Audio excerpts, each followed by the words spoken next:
देश में जब भी बदलाव आता है वो बिहार में तूफान शुरू होता है।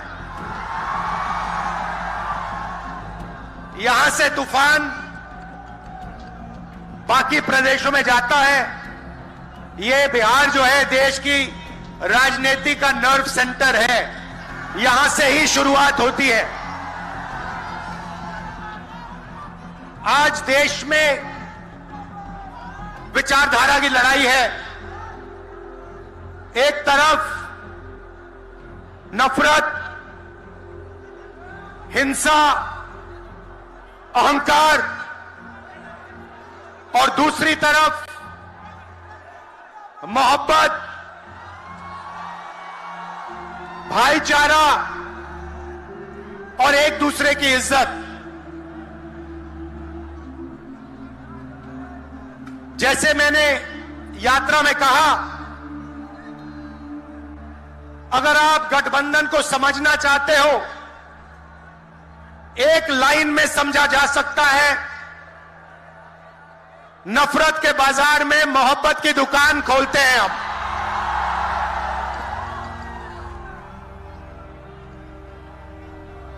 इस देश में नफरत क्यों फैल रही है? यह नफरत का देश नहीं है, आप सब जानते हो। आपके दिल में, हिंदुस्तान के नागरिकों के दिल में नफरत नहीं है, मोहब्बत है, प्यार है, एक दूसरे का आदर है।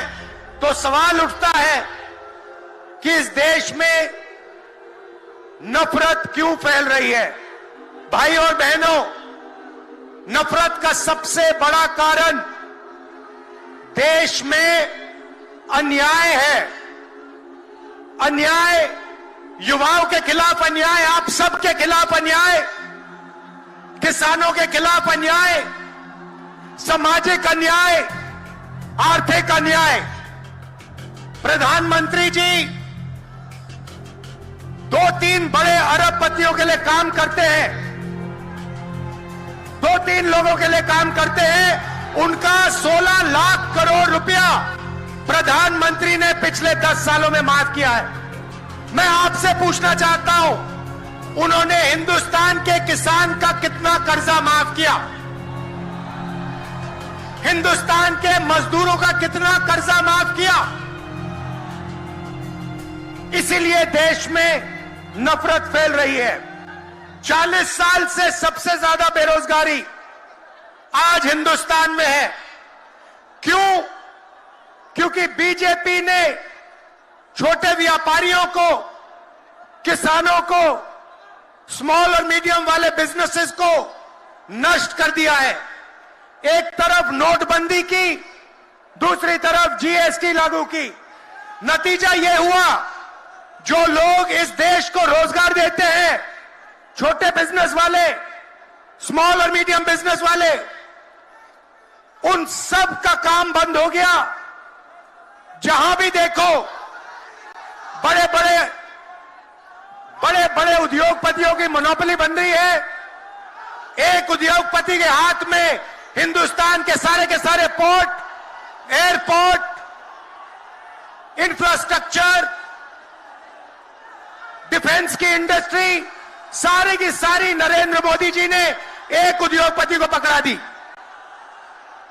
आप लोगों के लिए इस देश में कुछ नहीं बचा है। मैं आपसे सवाल पूछना चाहता हूं, इस देश में पिछड़ी जात के कितने लोग हैं? कितनी आबादी है पिछड़ी जात की? 50%। 50%। दलितों की कितनी आबादी है? 15%। आदिवासियों की कितनी आबादी है? 8%। कितनी बनती है भाई? कितनी होती है? 73% अब देखिए 73% में से हिंदुस्तान की सबसे बड़ी कंपनियों में उनकी मालिकों की लिस्ट निकालिए। आपको एक व्यक्ति नहीं मिलेगा 73% वाला।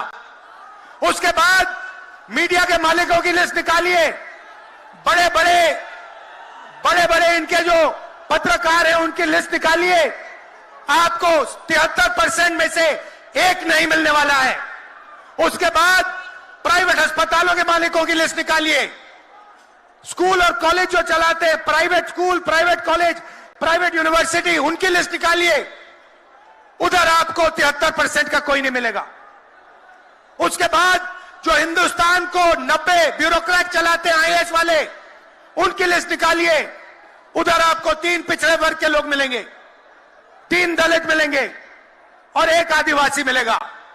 और अगर हिंदुस्तान की सरकार 100 रुपए खर्च करती है, बजट में अगर 100 रुपए खर्च होते हैं तो 73% की 6% की 6 रुपए की भागीदारी बनती है। तो ये जो 73% है और उसमें अगर आप जोड़ना चाहते हो तो गरीब जनरल कास्ट के लोगों को भी जोड़ लो। इनके लिए इस देश में कोई रास्ता नहीं बचा है। पहले क्या होता था? पहले पब्लिक सेक्टर होता था, उसमें गरीबों को रास्ता मिलता था, नौकरी मिल जाती थी, सरकार में रोजगार मिल जाता था, जैसे बिहार में तेजस्वी जी ने किया, जैसे छत्तीसगढ़ में हमने किया, कर्नाटक में, तेलंगाना में हम कर रहे हैं। मगर नरेंद्र मोदी जी ने ये सारे के सारे रास्ते बंद कर दिए। सेना में आप जाते थे, वहां अग्निवीर लागू कर दिया। अब देखना, अग्निवीर लागू किया और अग्निवीर में पहली बार इस देश में 2 तरीके के शहीद होंगे।